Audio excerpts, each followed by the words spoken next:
You are listening to KSG Podcast. This is a short, crisp, concise, edited editorial for civil services aspirants.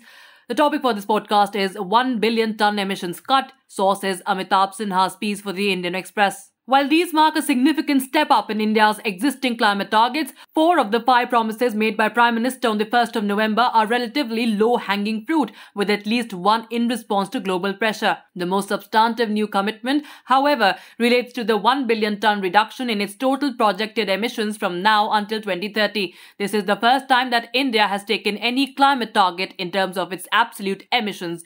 Though it's not a direct emission reduction target, something that only developed countries are expected to take, the reduction marks a major step towards bending India's emissions trajectory. According to the World Resources Institute, India's total greenhouse gas emissions were about 3.3 billion tons in 2018. It's projected to rise above 4 billion tons per year by 2030. That would mean between now and 2030, India could be emitting anywhere between 35 to 40 billion tons at the current rates of growth. Cutting 1 billion tons would, therefore, represent a reduction of 2.5 to 3% in its absolute emissions in the business-as-usual scenario in the next 9 years. This was also the most unexpected of the 5 new announcements.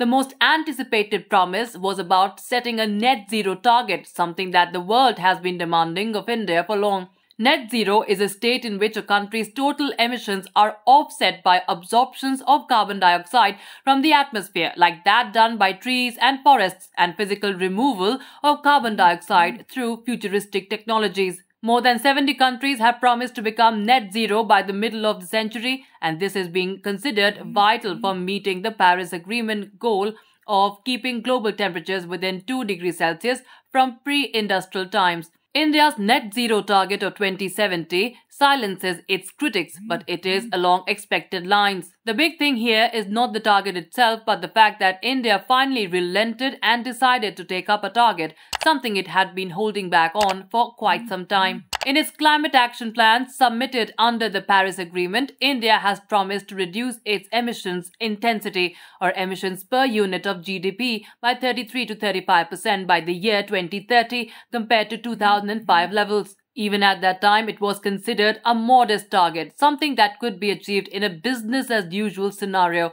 In fact, some estimates suggest that India would achieve this target by 2022 itself, 8 years in advance. The increase of this target to 45% reduction is therefore in line with the progress made. The same is true with the increase in installed capacity of renewable energy and that of the proportion of renewable sources in India's electricity generation.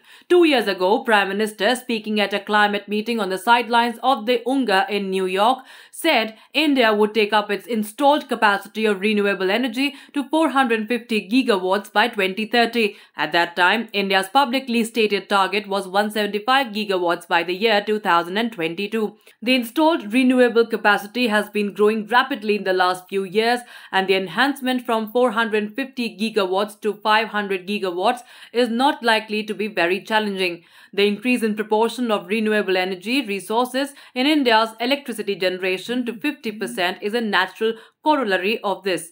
Most of the new capacity additions in the energy sector are being done in the renewable and non-fossil fuel space.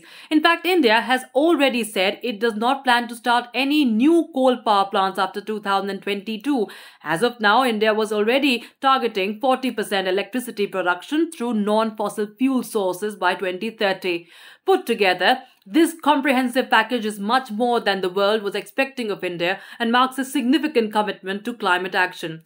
Reducing 1 billion tons of emissions by 2030 and expanding non-fossils capacity to 500 gigawatts are enormous and transformative steps. 50% electricity generation from renewable energy sources speaks of India's leadership and commitment to climate action, said Ajay Mathur, head of International Solar Alliance and a former climate negotiator for India. Arunabha Ghosh, CEO of Council for Energy, Environment and Water, said that India had demonstrated climate leadership and now the ball was in the court of the developed world to raise its ambition, particularly in matters of climate finance. This is real climate action. Now, India demands $1 trillion in climate finance as soon as possible and will monitor not just climate action but also climate finance. That's it for this podcast. Thank you so much for listening. To join KSG India courses and to crack the ICE exam, visit ksgindia.com. You can also get a PDF of this podcast on ksgindia.com. Thanks for listening.